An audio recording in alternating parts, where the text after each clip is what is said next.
Bapa di surga, di dalam nama Tuhan Yesus, kami mengucap syukur bahwa oleh karena kasih setiamu kami tetap ada sampai hari ini. Terima kasih Tuhan, terima kasih Tuhan, terima kasih Tuhan. Tuhan, kau kumpulkan kami kembali Tuhan pada Midweek Fellowship Tuhan pada hari ini. Biar di dalam waktu-waktu ini Engkau yang berbicara kepada kami. Lampaui kekuatan hamba-Mu ya Tuhan. Lampaui kata-kata hamba-Mu ini ya Tuhan. Biar Roh Kudus Engkau sendiri yang berbicara kepada setiap kami yang hadir pada malam hari ini di tempat ini. Ini kami Tuhan, kami serahkan hati kami serahkan hidup kami untuk Engkau ubahkan di dalam hadirat dan kebenaran firman-Mu. Terima kasih Bapa, hanya di dalam nama Tuhan Yesus Kristus kami berdoa, kami mengucap syukur. Haleluya, semua kita katakan amin. Beri tepuk tangan yang meriah buat Tuhan Yesus. Haleluya, silakan duduk Bapak Ibu Saudara sekalian. Haleluya, coba lambaikan tangan dulu sama saya, katakan shalom. Ya, puji Tuhan ya.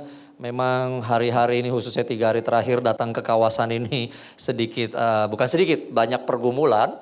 Bahkan tadi pagi saya tanya, ini Kelapa Gading gimana, hujan atau enggak gitu ya. Karena dulu beberapa tahun yang lalu dengar-dengar kalau hari Minggu sempat terjadi tanda kutip horor juga di sini ya.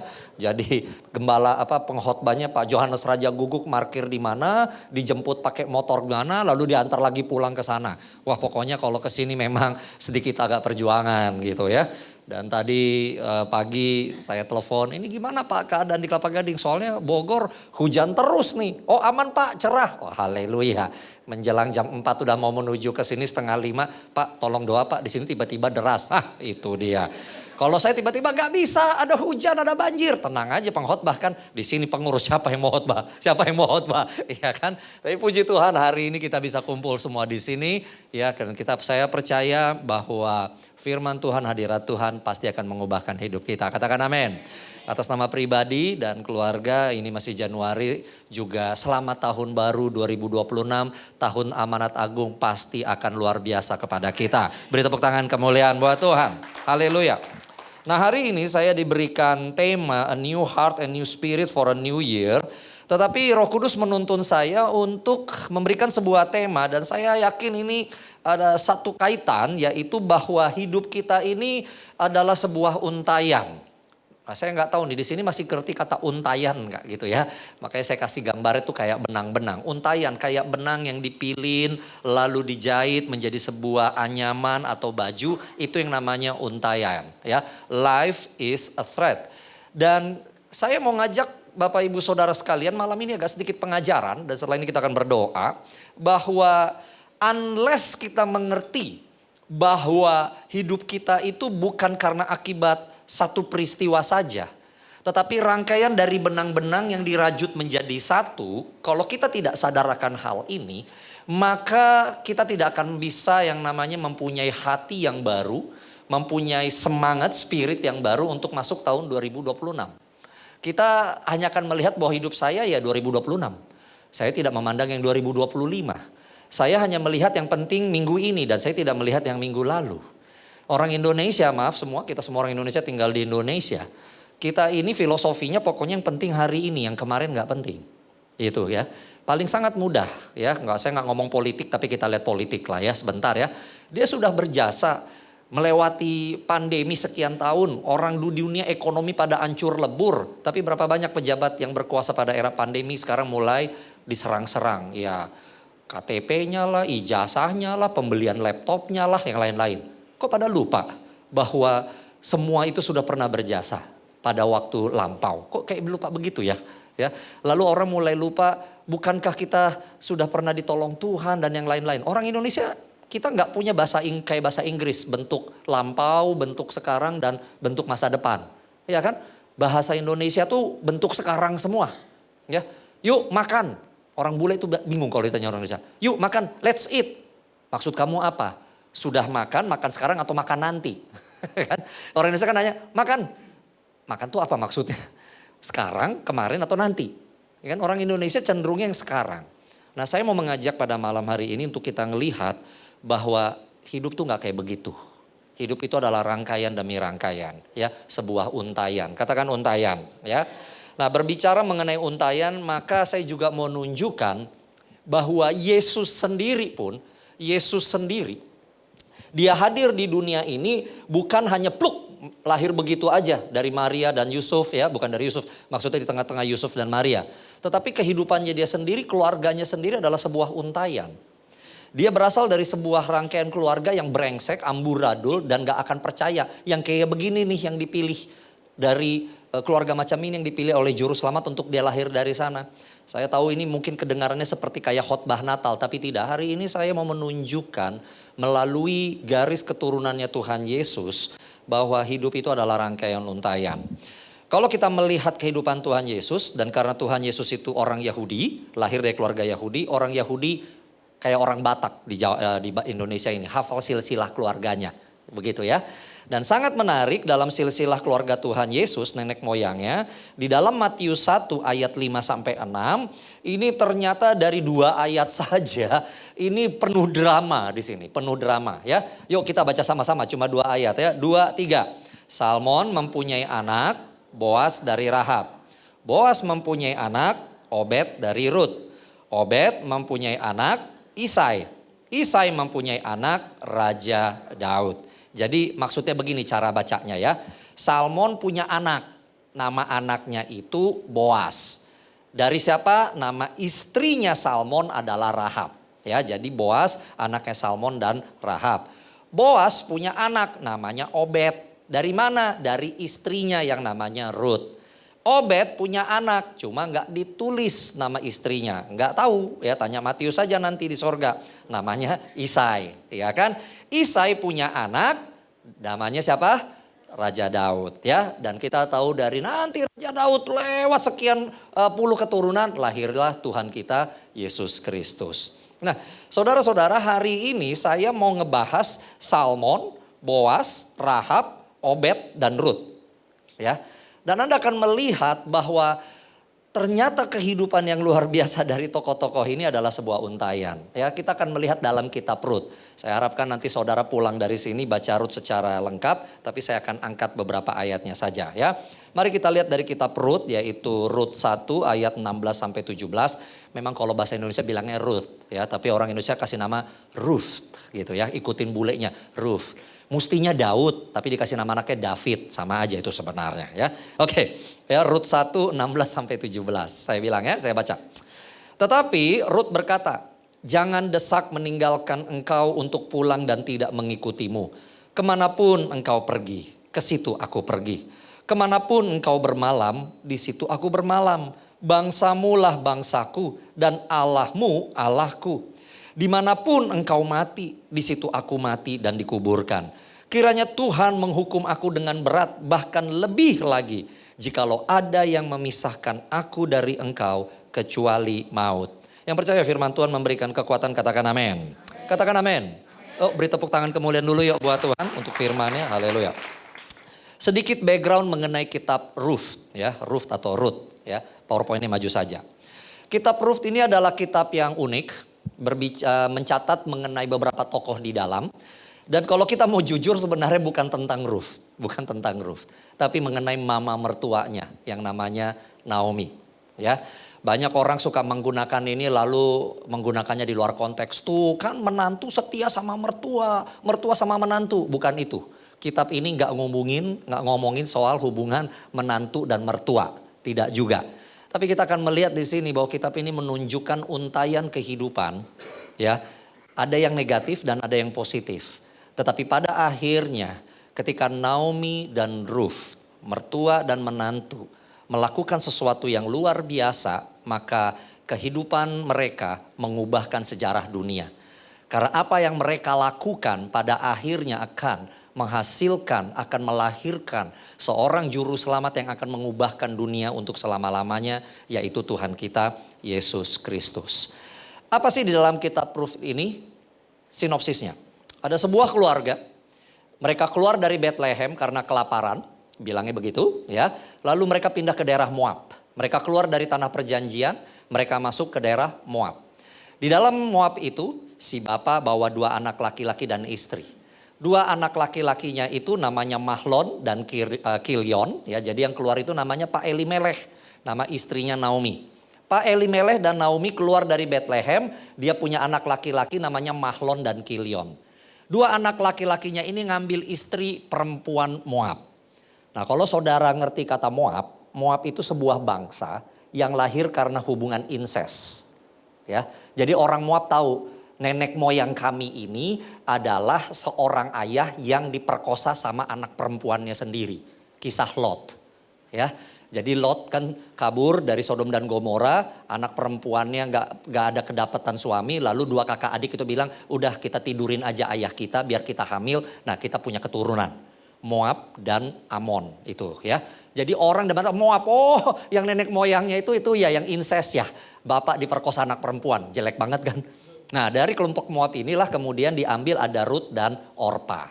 Singkat cerita Elimeleh meninggal ya sehingga Naomi menjadi janda. Mahlon meninggal, Kilion meninggal. Sehingga kita temukan ada 3 janda. Dan apa yang terjadi? Naomi memutuskan untuk pulang ke Bethlehem. Setelah dia dengar bahwa ternyata Bethlehem sudah tidak kelaparan lagi. Dan dia berkata sama Rut dan Orpa, sudahlah kalian pulang saja ke keluarga kalian. Aku mau balik ke keluargaku di Bethlehem. Orang Yahudi, kalian berdua kan Moab. Pulang saja. Awalnya 2 mantunya ini bilang, jangan mih. Kami akan ikut mami ke Bethlehem. Tapi sudah jalan, sekali lagi Naomi bilang, pulang aja. Apalagi yang bisa aku berikan. Anakku semua udah mati, masa aku harus nunggu, aku harus hamil lagi, lalu menunggu anakku gede nanti baru kasih ke kalian. Haruskah begitu? Kan gak mungkin juga, sudahlah kalian masih muda-muda cari suami kalian di antara bangsa kalian sendiri. Apa yang terjadi? Orpa akhirnya mengiyakan dia pulang balik ke Moab. Tapi Ruth yang tadi kita baca dibilang, no, mami gak bisa gitu mih. Kamu tuh mamiku. Di Alkitab gak dikenal istilah mertua loh ya, asal saya mau bilang aja. Gak ada.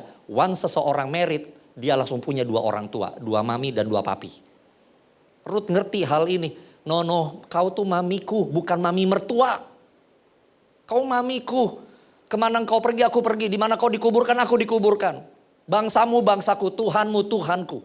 Your Yahweh, my Yahweh. Tuhan Allah Abraham, Ishak, Yakub yang sekarang kita sembah dalam nama Yesus. Itu Kristusku juga.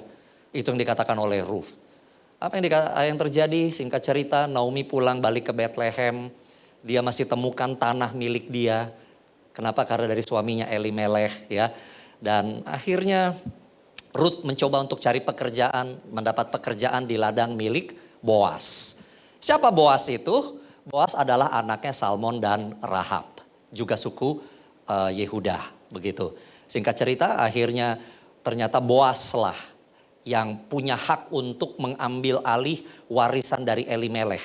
Tapi untuk hal itu terjadi dia harus menikahi keturunan Elimeleh. Lah keturunan Elimeleh mati semua dong? Enggak. Rut dan Orpa tidak pernah lagi dihitung sebagai menantu. Sejak mereka married dan masuk ke dalam keluarga Elimeleh, maka itu adalah putrinya Elimeleh. Sehingga dengan Boas menikahi Rut, walaupun dia Moab, tapi sudah dihitung sebagai anak perempuannya Elimeleh, maka Boas bisa mewarisi hartanya Elimeleh. Sebab kalau tidak begitu maka hartanya Elimeleh akan bisa diambil orang lain. Diambil oleh keluarga lain. Dan Boas nanti melahirkan anak laki-laki. Dan nanti terus dari keturunannya kita mendapatkan Yesus. Nah saya mau supaya kita sedikit agak belajar ya. Kenapa ini penting? Saya bikin gambar ini bukan dari internet. Saya yang buat aja supaya gampang ya. Saudara, siapa sih Elimeleh, siapa sih Naomi, siapakah Salmon dan siapakah Rahab? Kalau Anda baca di kitab Yosua, Rahab ini adalah Rahab yang sama pelacur di kota Yeriko. Yang ketika orang Yahudi, orang-orang Israel menyeberangi sungai Yordan dan mengelilingi kota Yeriko 7 kali, temboknya lalu rontok, maka Rahab dan semua yang di dalam rumah Rahab ini selamat, diampuni sama Yosua. Kenapa? Karena Rahab dia pernah menyelamatkan 2 mata-mata Israel. Dan Rahab percaya kepada Allah Yahweh. Dan prinsipnya berlaku, siapa yang berseru kepada nama Tuhan diselamatkan. Makanya Yosua gak berani hukum mati Rahab. Yang lain semua habis di Yeriko. Jadi Rahab sang pelacur itu selamat. Nah sejarah mencatat kemudian Rahab dinikahi oleh Salmon. Seorang pria dari suku Yehuda. Dan Salmon ini jelas nanti dari kitab Rut, Matius dan Yosua juga, Salmon ini masih sepupuan dengan Elimeleh, suatu suku gitu. Nah pelan-pelan ya sedikit pengajaran. Jadi apa yang bisa kita simpulkan? Elimeleh dan Salmon itu satu generasi yang sama. Satu generasi yang pernah hidup di padang gurun. Satu generasi yang pernah lihat Amalek dikalahkan. Satu generasi yang pernah melihat tiang awan, tiang api Tuhan. Satu generasi yang pernah makan mana. Satu generasi yang pernah makan burung puyuh itu. Satu generasi yang melihat tabut perjanjian berjalan di depan mereka. Satu generasi yang melihat tembok Yeriko runtuh. Satu generasi yang melihat Yosua menahan matahari di atas kota Ai supaya bisa menang. Satu generasi yang sudah melihat karya Allah yang luar biasa. Satu generasi yang menaklukkan kota Bethlehem dan itu menjadi bagian mereka. Ini Elimelech dan Salmon, makanya satu generasi kan. Tapi yang sangat menarik, Alkitab memulai kitab Rut dengan berkata begini. Ketika itu terjadi kelaparan di Bethlehem. Nggak tahu penyebabnya apa. Pokoknya terjadi kelaparan. Apa yang terjadi? Maka Elimelech membawa Naomi, Mahlon dan Kilion keluar dari Bethlehem. Tanah dan kota yang merupakan warisan mereka. Dan mereka kembali ke Moab. Mereka kembali ke padang gurun. Pak, namanya juga kelaparan, Pak. Ya harus keluar dong. Ya kenapa cuma mereka yang keluar? Elimelech gak keluar tuh dari Bethlehem. Yang lain-lain gak keluar dari sana. Kenapa hanya mereka yang keluar? Lihat, betul kan? Dan akibatnya yang terjadi apa? Matilah semua. Ketiga laki-laki di dalam keluarga ini. Sampai Naomi ketika balik ke Bethlehem dibilang jangan panggil namaku Naomi. Panggil aku Mara. Mara tuh artinya pahit. Hidupku udah pahit. Ya kan panggil aku si pahit, itu aja. Tapi nanti di belakang di kitab Rut dia bilang berbahagialah Naomi. Dia akhirnya mau dipanggil balik dengan nama aslinya Naomi. Nah apa sih yang mau kita pelajari dari ini ya? 4 hal saudara masuk tahun 2026 pegang baik-baik. Ada 4 hal yang akan menguntai hidup kita. Yang akan menentukan baju kita atau anyaman hidup kita ini bagus atau tidak tergantung dari 4 hal ini. Saya kasih judul 4C. Yang pertama, hidup itu adalah untayan dari bahasa Inggris choices and decisions. Life is a series of choices and decisions. Hidup itu adalah untayan dari pilihan dan keputusan. Katakan pilihan dan keputusan. Bilang kanan kiri, pilihan dan keputusan. Saudara dengarkan baik-baik. Betul. Alkitab berkata Tuhan menetapkan langkah-langkah orang yang hidupnya berkenan kepadanya. Betul. Tapi Tuhan tidak pernah maksa kita untuk menjalani langkah yang Tuhan tetapkan. Nggak pernah. Itu adalah choice. Hidup manusia kita tetap punya pilihan. Kita tidak bisa berkata karena saya kelaparan saya keluar dari Bethlehem. Nggak bisa. Kalau memang itu adalah sebuah situasi yang berlaku untuk semua dan tidak ada pilihan lain, mestinya semua orang membuat pilihan yang sama. Betul kan? Wah kelaparan di Bethlehem, sama-sama aja. Iya kan? Atau kayak di Mesir, sudah diusir Firaun kita. Nggak ada pilihan yang nggak ada. Ya sudah, baru keluar sama-sama. Yet di dalam hidup seringkali itu adalah kita tetap punya pilihan. Dan mayoritas saya berkata 99,9% apapun yang terjadi dengan hidup kita, itu kita tetap punya pilihan. Jangan pernah berkata saya nggak punya pilihan lain. I don't have any choice. No, itu tidak sejalan dengan kasih karunia Allah. Karena Allah mengasihi kita, Allah tidak menetapkan kita jadi robot. Allah tidak membuat kita jadi binatang yang instingnya hanyalah makan, tidur, dan berkelamin. No, kita manusia. Kita selalu punya pilihan.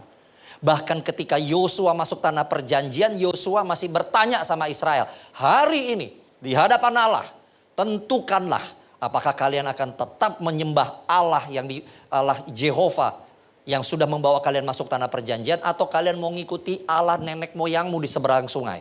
Maksudnya nenek moyangnya Abraham di Ur sana. Ya kan? Dan Yosua berkata, tetapi aku dan sisi rumahku, kami memilih untuk tetap beribadah sama Tuhan. Lihat, Ivan sudah di tengah kasih karunia yang besar itu. Kelihatannya kan bodoh banget. Wah, Israel dikuasai semua dapat tanah berlimpah. Tetap di dalam kelimpahan itu Joshua bertanya. Tetapkan hari ini kepada siapa engkau mau beribadah. Kalau di dalam kelimpahan saja kita harus menetapkan pilihan. Apalagi di dalam keadaan yang gak enak. Saudara masuk tahun 2026 ini agak membingungkan bagi saya secara pribadi. Ya. Para hamba-hamba Tuhan yang pendoa syafaat. Mungkin sini ada pendoa syafaat ya? Mungkin ya. Ada yang bilang gini, tahun 2026 lebih akan susah daripada tahun 2025. Walah, ya benar juga sih. Kalau lihat sekarang Amerika bikin senjata, Indonesia beli senjata, Filipina beli senjata, tegang Jepang dengan Cina segala macam. Ini udah mau perang dunia ketiga kali ya. Wah, satu sisi was-was tapi kalau benar terjadi artinya Tuhan udah mau datang. Haleluya. 2026 katanya lebih susah menurut para pendoa syafaat. Tapi kalau engkau tanya para pengusaha, mereka akan bilang tahun 2026 kita akan menuai nih. Yang punya emas, yang punya saham, yang beli kripto, apapun akan nuai.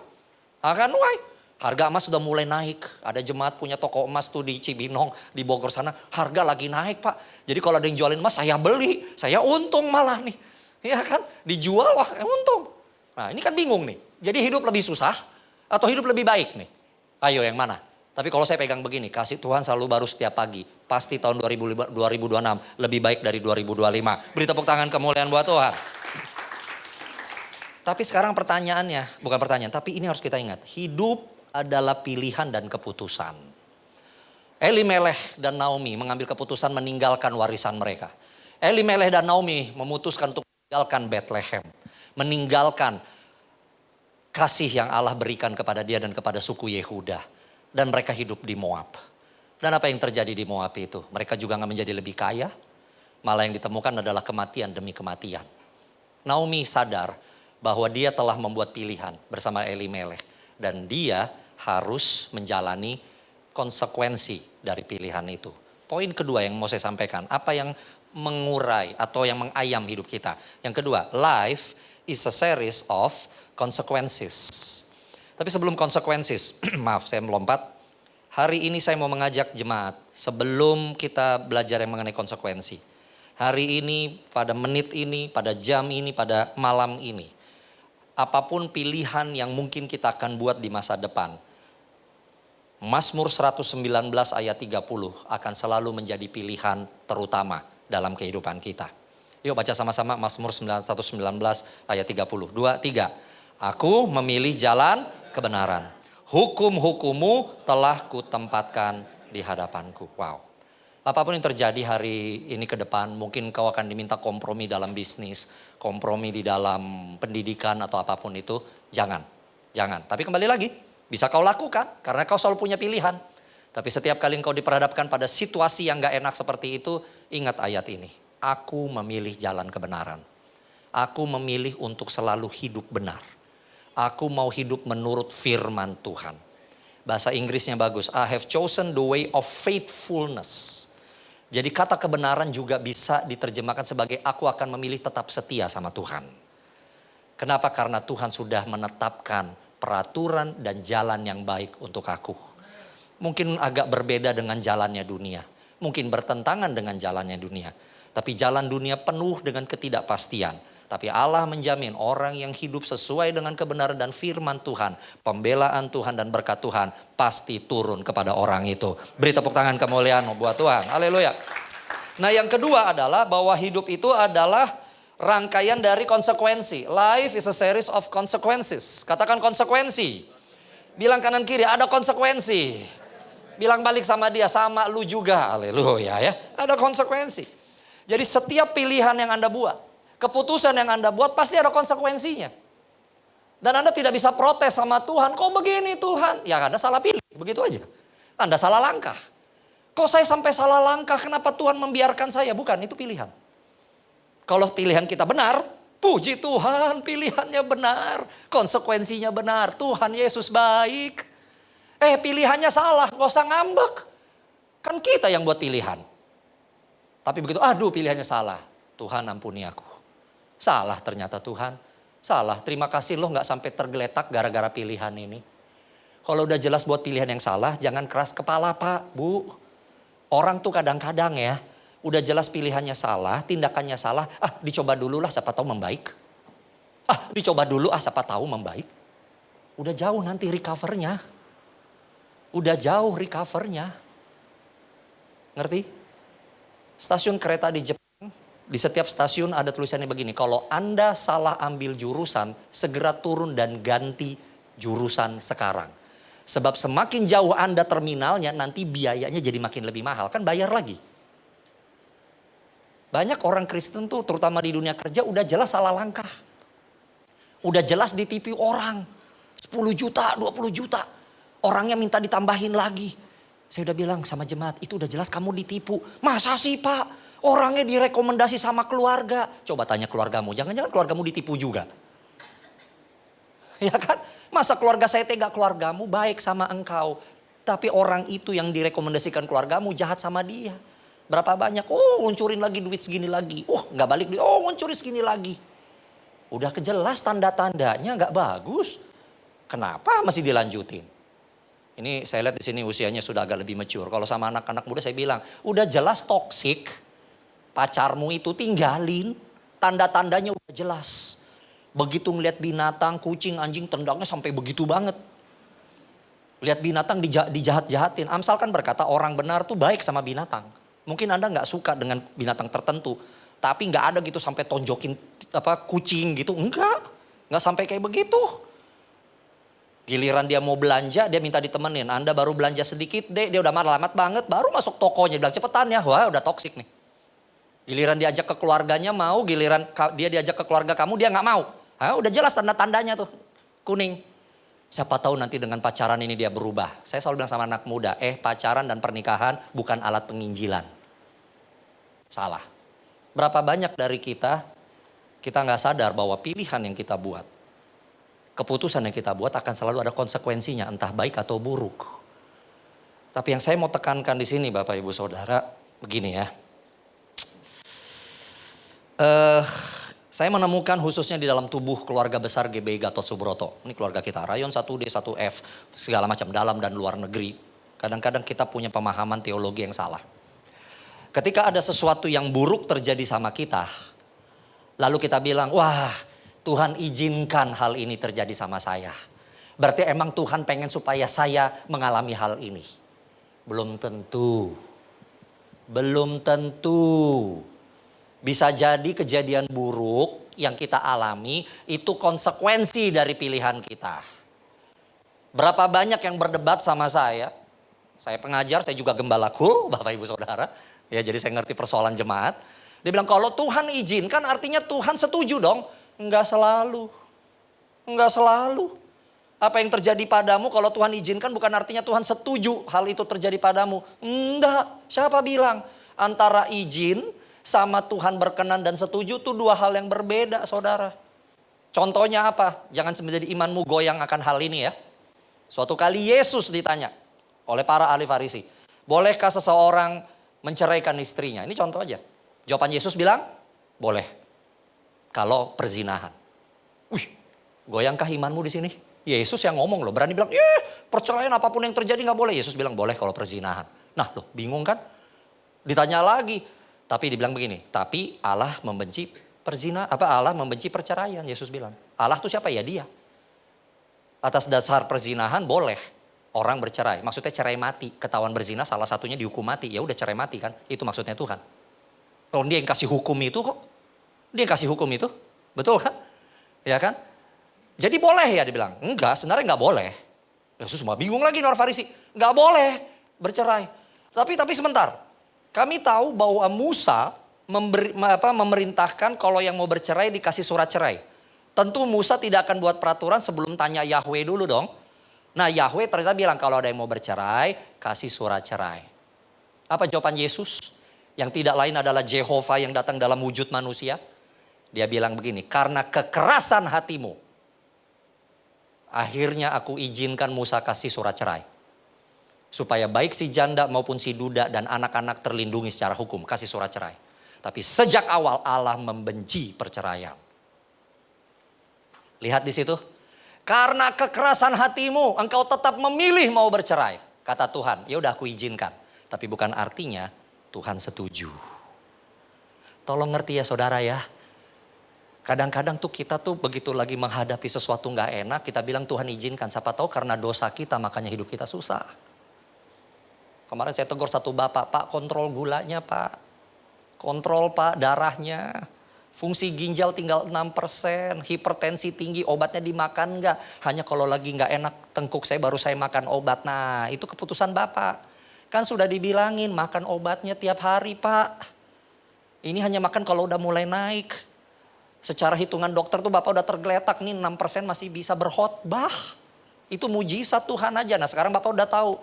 Ya kan, mau makan nggak obatnya setiap hari ini sekarang? Pilihan ya, nggak bisa dokter buka-buka, nggak bisa. Nangkap saudara ya, adakah imanmu jadi goyang malam hari ini? Jangan buru-buru mencari pembenaran diri ya. Kalau ada hal yang gak enak, oh memang Tuhan pengen saya seperti ini. No.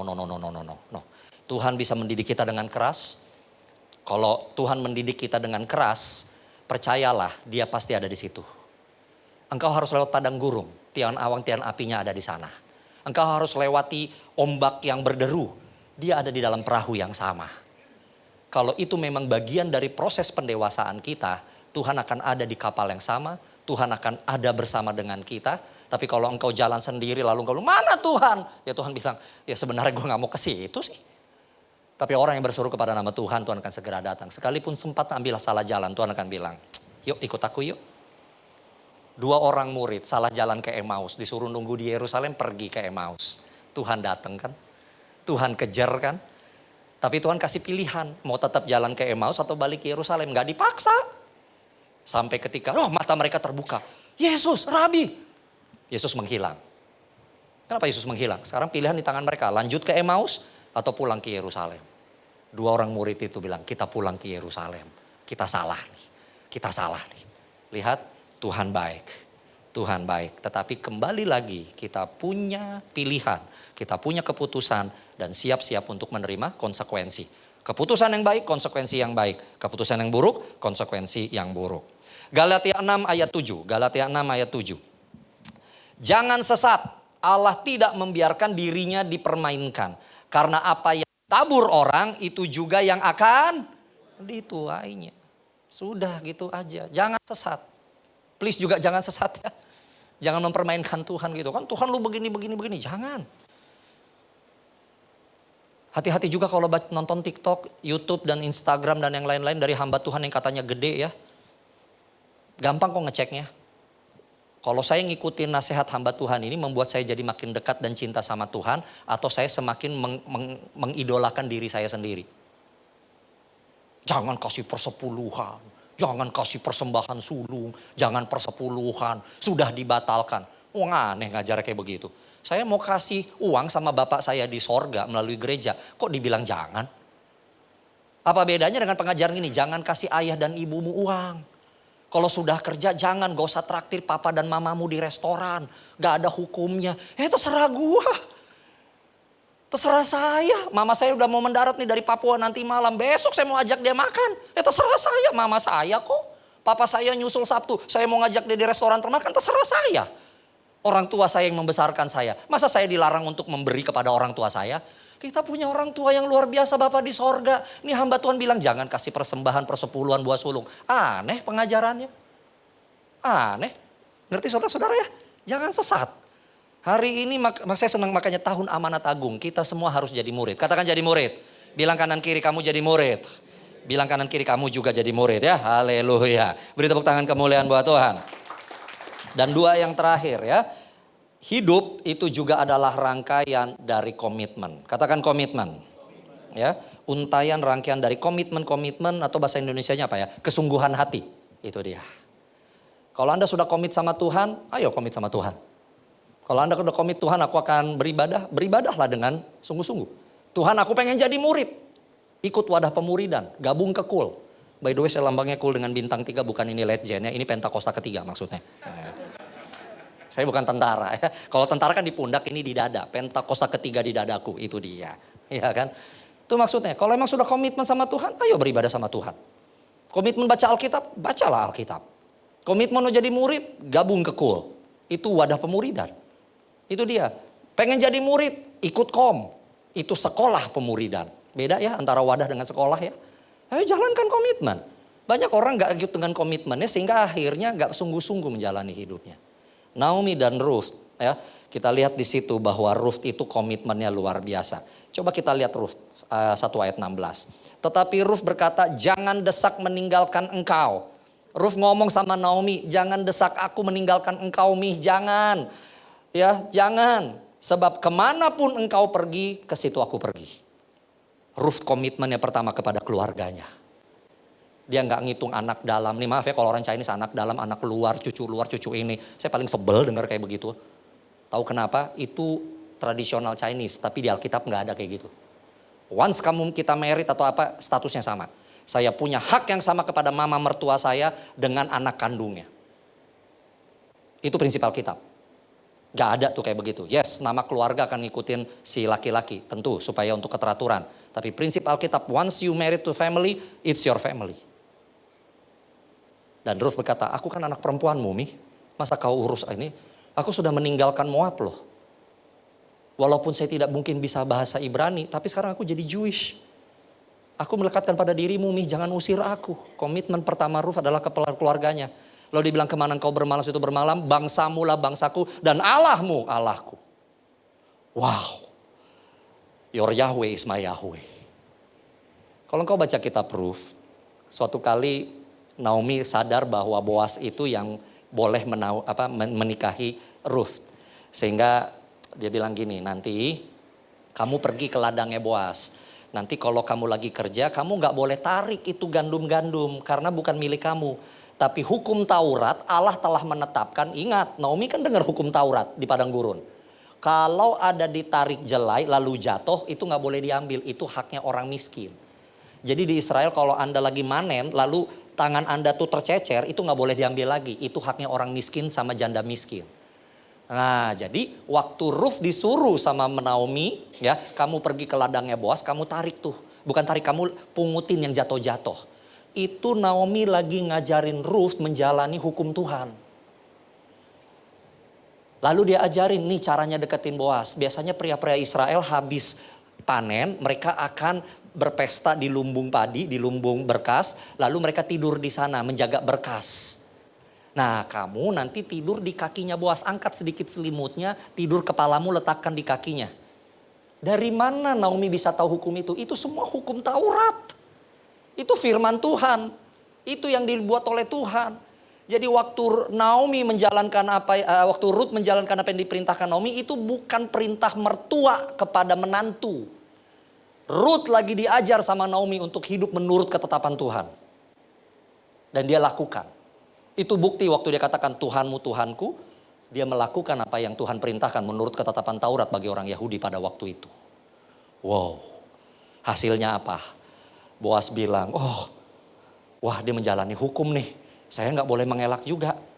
Ruth tenang ya, ada yang lebih berhak untuk menikahimu dan mengambil alih tanahmu.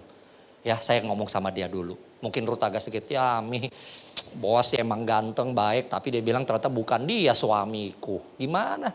Naomi bilang tenang aja Ruth. Pria-pria Yehuda ini keras kepala semua. Dia akan berjuang supaya tetap dapetin kamu. Dan benar kita lihat. Boas membuat sesuatu sehingga orang yang seharusnya menikahi Ruth tidak jadi. Tapi Boas lah yang akhirnya menikahi Ruth dan mendapatkan warisan tanah Elimelech itu. Lihat komitmen. Baik Boas komitmen kepada kebenaran firman Tuhan, Ruth komitmen kepada kebenaran firman Tuhan, Naomi yang sempat meninggalkan hadirat Tuhan akhirnya balik lagi kepada kebenaran firman Tuhan itu. Dan apa yang terjadi? Kita tahu kisahnya, mereka semua diberkati. Katakan amin. Dan bagian yang keempat yang terakhir setelah ini kita berdoa. Bahwa hidup itu adalah untayan dari charities of God.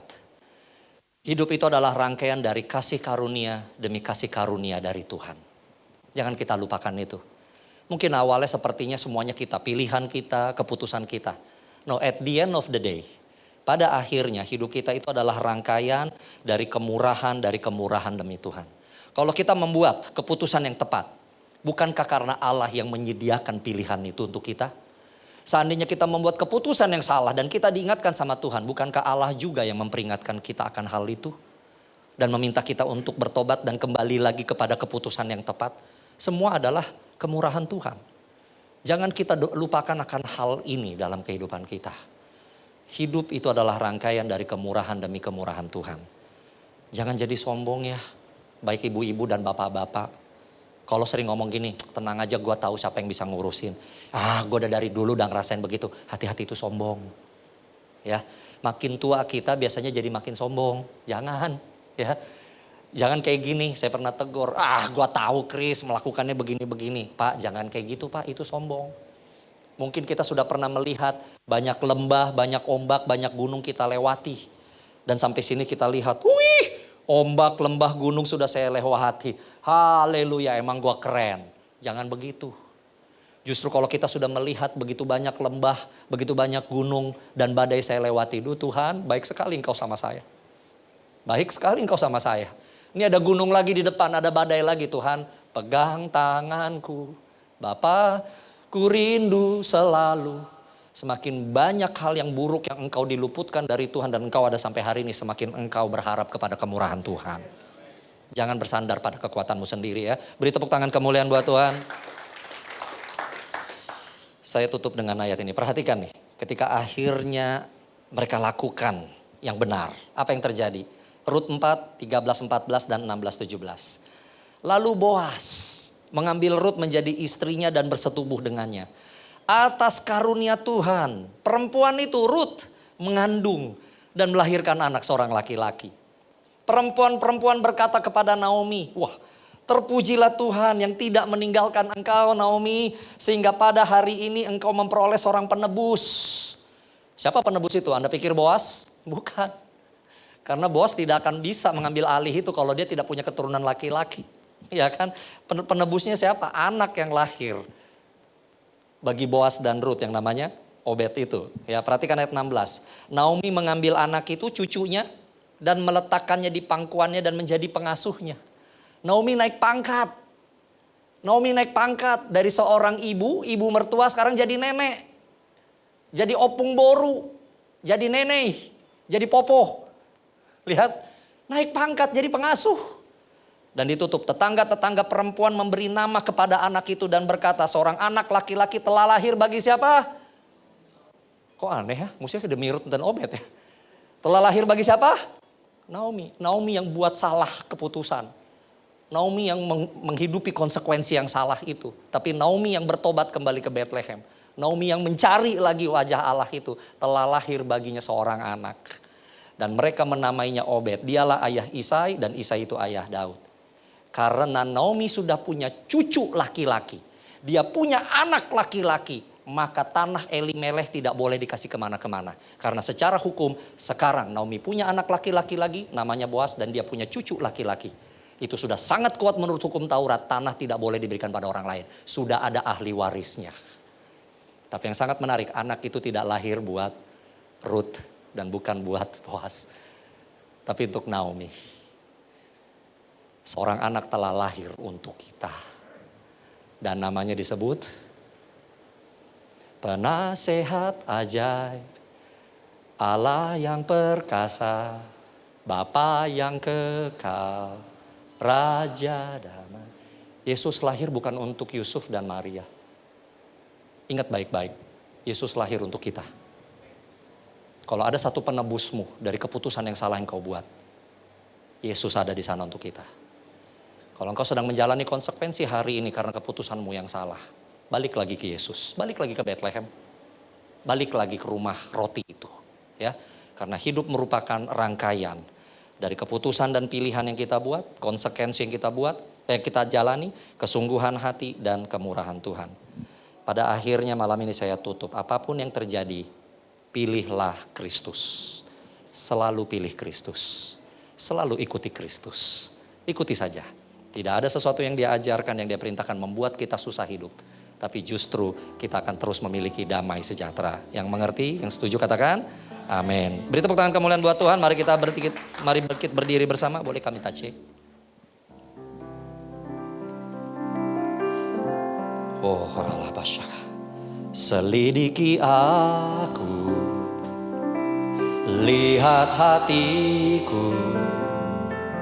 Apakah ku sungguh mengasihimu, Yesus, Kau yang maha tahu dan menilai hidupku. Tak ada yang tersembunyi bagimu. Telah kulihat kebaikan-Mu yang tak pernah habis di hidupku. Ku berjuang sampai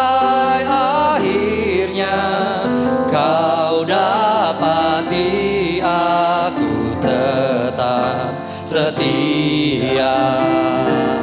Telah kulihat kebaikan-Mu yang tak pernah habis di hidupku. Ku berjuang sampai akhirnya Kau dapati aku tetap setia. Telah kulihat kebaikan-Mu yang tak pernah habis di hidupku. Ku berjuang sampai akhirnya Kau dapati aku tetap setia. Mari kita pejamkan saja mata kita. Saudara, saya rindu midweek kita bukan cuma sekedar kita hadir, menaikkan doa, pujian, penyembahan dan mendengarkan firman Tuhan. Tapi benar-benar supaya kita pulang dan menyelesaikan fellowship kita pulang dengan membawa pembaharuan dari Tuhan. Hari ini dengan menutup mata saja, adakah engkau, Roh Kudus baru saja berbicara kepadamu bahwa engkau melakukan keputusan yang salah. Engkau memilih dan membuat keputusan yang salah. Dan hari-hari ini sebenarnya engkau sedang hidup di dalam konsekuensinya. Tapi firman yang sama yang kita dengar pada malam hari ini, tidak selama-lamanya orang benar itu menderita. Tuhan ada di sana dan Tuhan mau memulihkan engkau kembali lagi ke Betlehemmu. Kembali lagi kepada pilihan yang benar. Kristus datang untuk membawa pembaharuan. Kristus lahir untuk kita. Kristus mati untuk kita. Dia bangkit juga untuk kita. Kalau hari ini Roh Kudus ingatkan, engkau sedang ada di dalam keputusan yang salah dan engkau sedang di dalam konsekuensi itu. Dan kau mau Tuhan terima kasih. Bantu aku untuk supaya aku kembali lagi kepada keputusan dan ketetapan yang benar. Lakukan tindakan iman ini. Letakkan tangan kananmu di atas dadamu dan tangan kirimu terbuka di hadapan Tuhan. Sebagai tanda engkau minta ampun sama Tuhan. Engkau bertobat dan engkau minta supaya Tuhan pegang tanganmu. Supaya bukan lagi keputusan yang salah yang engkau buat, tapi keputusan yang benar. Engkau kembali kepada komitmenmu. Engkau kembali kepada kesadaran bahwa hidupmu semata-mata hanyalah kemurahan Tuhan. Oh Bapak di surga, engkau lihat anak-anakmu Tuhan. Begitu banyak Tuhan, begitu banyak yang mengambil keputusan ataupun pilihan-pilihan yang tidak tepat. Dan mereka entah sedang mengalami konsekuensinya.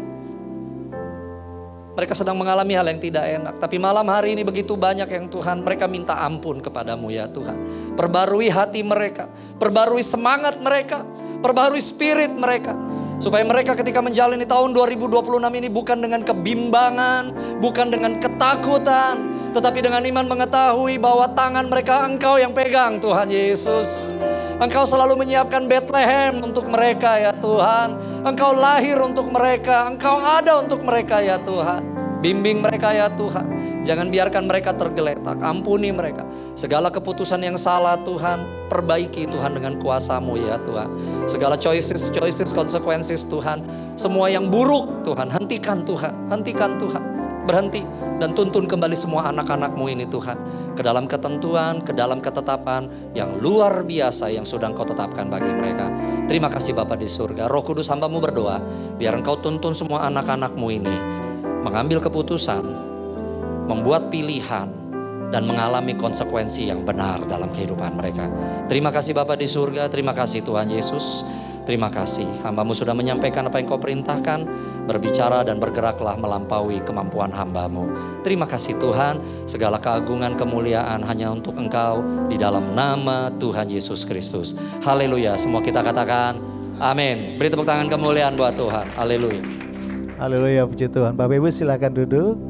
Terima kasih banyak Pak Pendeta Chris Silitong yang sudah menyampaikan firman Tuhan. Kita masih punya 10-11 menit ke depan.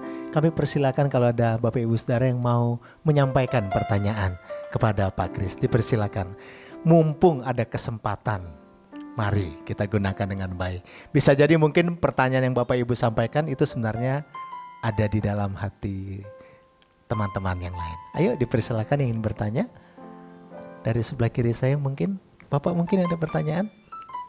Atau Bapak ada pertanyaan dengan Pak Kris? Silakan, jangan malu-malu. Ada? Oh ada, di belakang. Ya silakan. Halo, selamat malam Pak. Nama saya Ana. Mengenai yang tadi kita bicarakan. Bila kita salah mengambil suatu keputusan, seperti Bapak bilang, mungkin kita berpikir bahwa itu Tuhan mengizinkan bahwa itu adalah perkenanan Tuhan. Kalau memang itu bukan perkenanan Tuhan, berarti itu adalah keputusan yang kita ambil salah. Kemudian jika kalau misalnya kita tidak menyadari bahwa itu adalah kesalahan kita, Tuhan tetap memberikan kasih karunia buat kita kembali lagi. Tapi kalau kita tidak menyadarinya, Tuhan tetap cari jalan supaya kita menyadarinya, ya Pak. Sampai detik kapankah kita bisa paham bahwa itu adalah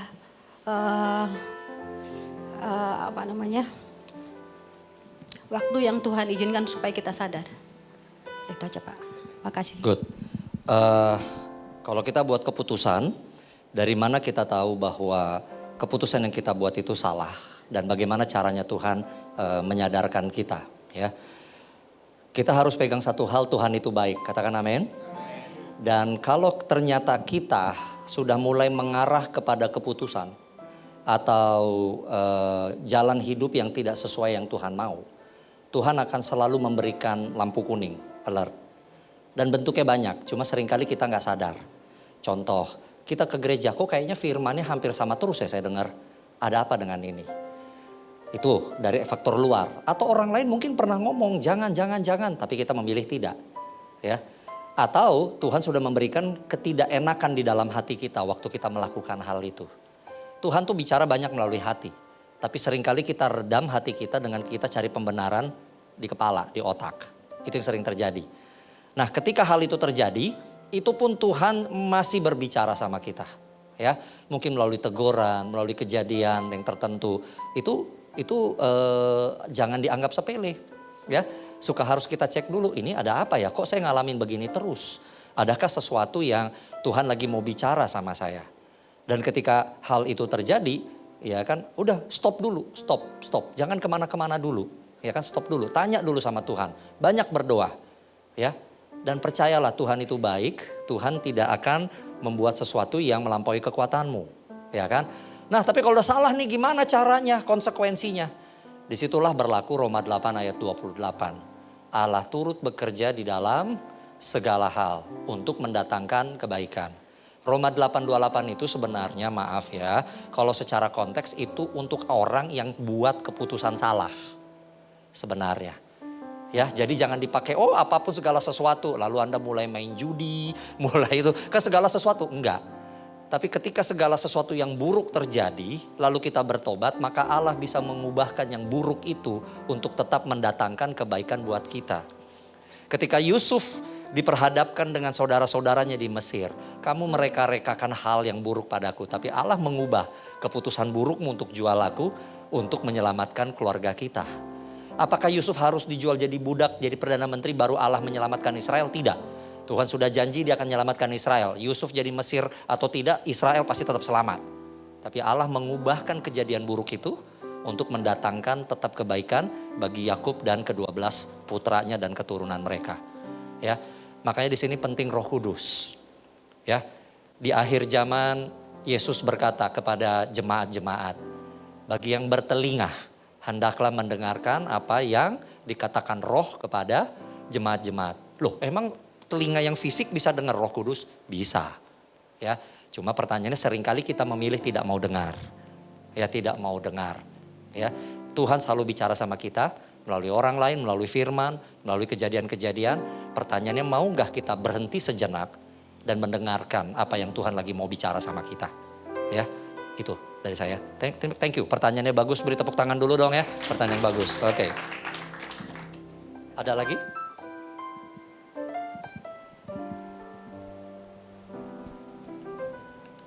Ada lagi mungkin yang masih sebelah sayap kiri sekarang, sayap kiri kami. Ya, silakan. Bapak Ibu, dipersilakan. Masih ada 6 menit, kita masih bisa punya waktu. Atau izinkan saya bertanya, Pak Kris. Silakan. Jadi mimbarnya di mana? Pertanyaan saya ini Pak, bagaimana caranya kita melatih diri kita untuk bisa menselaraskan pikiran kita dengan apa yang Tuhan mau untuk kita bisa lakukan di dalam setiap kehidupan kita, sehingga ya itu tadi tidak ada yang mengakibatkan konsekuensi dan lain sebagainya, menselaraskan. Melatihnya seperti apa Pak? Ya, bagaimana kita menyelaraskan hidup kita dan hati kita dengan hatinya Tuhan, supaya kita mengerti apa yang isi hatinya Tuhan, apa maunya Dia, sehingga sedapat mungkin diminimalisirlah kita mengambil keputusan yang salah, tapi salah yang benar, begitu ya. Ya, gak ada cara lain saudara. Pendewasaan itu kata kuncinya adalah hubungan. Pendewasaan, kita makin dewasa, kuncinya adalah hubungan, relationship. Anak kecil supaya bisa selaras dengan papa dan mamanya gimana? Dia harus punya hubungan yang baik dengan papa mamanya. Papa mamanya akan bilang, cuci tangan, ayo jadi anak yang pintar. Anak perempuan jangan angkat rok. Ya kan? Karena dia punya hubungan yang baik sama papa dan mamanya, anak ini mendengarkan nasihat orang tuanya. Coba dia gak punya hubungan yang baik dengan segala macam, di toko dia lagi main angkat roknya adalah, dek jangan angkat roknya. Dia gak peduli, siapa lu? Orang tua gua bukan. Tapi karena orang tuanya yang tegar, papa gak mau ngeliat kamu kayak begitu. Dia jadi respect, dia jadi menjalankan apa yang orang tuanya mau. Sama, kalau kita mau selaras dengan Bapa kita di sorga, punya hubungan yang baik dengan Papa di sorga. Gimana caranya? Doa, pujian, penyembahan. Semakin engkau larut dalam hadirat Tuhan, engkau tahu hatinya Tuhan. Yang kedua, baca firman Tuhan, baca Alkitab, ya. Lengkap ya saudara ya, kalau saya bilang begini, kalau yang ini gak tahu pada baca Alkitab semua gak 1 tahun ya. Saya kasih tips ya, jangan mulai dari Kejadian deh ya. Biasanya tuh orang pada hebat Kejadian sampai Keluaran. Begitu udah bilangan dan imamat, siapa memperanakan siapa, suku ini sekian kambing, suku ini sekian domba, udah gak ada yang mau tuh. Apalagi Tawarikh, inilah keturunan orang, panjang bener ya kan. Biasanya pada gugur di situ tuh baca Alkitabnya.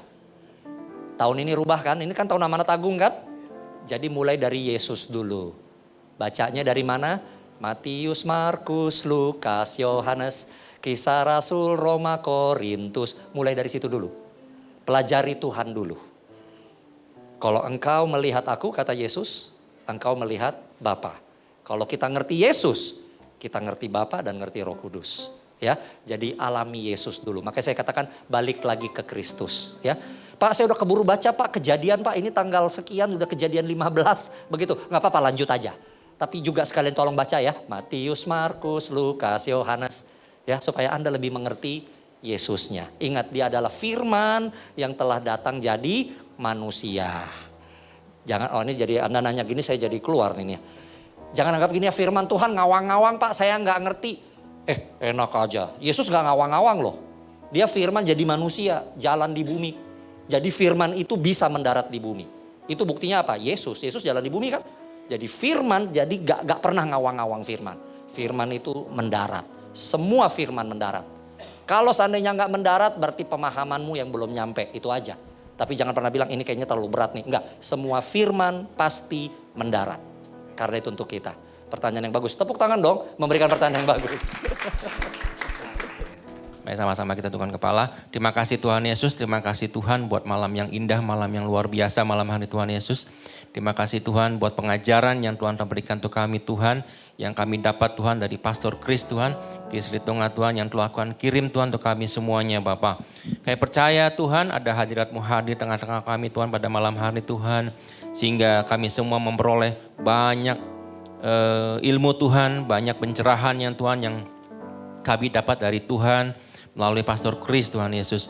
Terima kasih Tuhan malam hari Bapa, kami mendoakan Pastor Kris Litonga Tuhan Yesus. Mari sama-sama kita angkat tangan kita arahkan ke Pastor Kris Tuhan. Berkati Tuhan, hamba-Mu ini Tuhan Yesus. Berkati pelayanannya Tuhan, berkati keluarganya Tuhan Yesus, dimanapun beliau berada Tuhan. Kami serahkan dalam tangan-Mu Tuhan, berikan keselamatan Tuhan, berikan visi misi yang luar biasa daripada-Mu Tuhan. Sehingga Kau angkat Tuhan, Pak Kris, ke dalam tangan-Mu Tuhan Yesus. Angkat ke level yang lebih tinggi lagi Tuhan dari yang sekarang Bapak. Terima kasih Tuhan Yesus. Terima kasih Kau telah kirim Tuhan Pastor Kris untuk kami Bapak malam hari ini. Bapak, kami juga mengucap syukur Tuhan buat cuaca yang baik Tuhan. Sehingga kami semua dapat berkumpul Tuhan bersama pada malam hari ini Bapak. Kami juga mendoakan buat pelayan-pelayan Tuhan yang melayani pada malam hari Tuhan Yesus. WL Singer Tuhan, pemusik semuanya Tuhan, media, buat cool Tuhan, teman-teman cool yang melayani Tuhan pada malam hari Tuhan Yesus. Biarlah Tuhan tambahkan Tuhan hikmat, tambahkan berkat buat mereka Tuhan. Untuk kembali melayani Engkau Tuhan di tanggal 28 nanti Bapak. Terima kasih Tuhan Yesus, ibadah ini milik-Mu Tuhan, ibadah ini kami kembalikan kepada-Mu Tuhan Yesus. Biarlah Tuhan ibadah ini banyak Tuhan kami semua diubahkan Tuhan, banyak kami Tuhan diberikan hikmat yang baru yang datang daripada-Mu Tuhan. Biarlah ibadah ini Tuhan berbeda dengan ibadah-ibadah minggu Tuhan Yesus. Sehingga kami mampu mendalami Tuhan firman-Mu Tuhan yang lebih lagi yang Kau ajarkan pada kami Bapa. Terima kasih Tuhan. Dan sebelum kami pulang Tuhan, kami siap Tuhan untuk menerima berkat daripada-Mu. Kekasih-kekasih Kristus, arahkan hati dan pikiranmu kepada Tuhan. Angkat kedua belah tanganmu dan terimalah berkat Tuhan. Kasih karunia yang berlimpah-limpah dari Allah Bapa di surga yang Dia buktikan di dalam Tuhan kita Yesus Kristus. Hikmat persekutuan, urapan yang manis daripada Roh Kudus menyertai kita semua mulai hari ini sampai Dia datang menjemput kita dan bertemu di awan-awan bahkan kekal sampai selama-lamanya. Semua yang percaya menerima berkat dari Tuhan kita katakan amin. Shalom, Tuhan Yesus.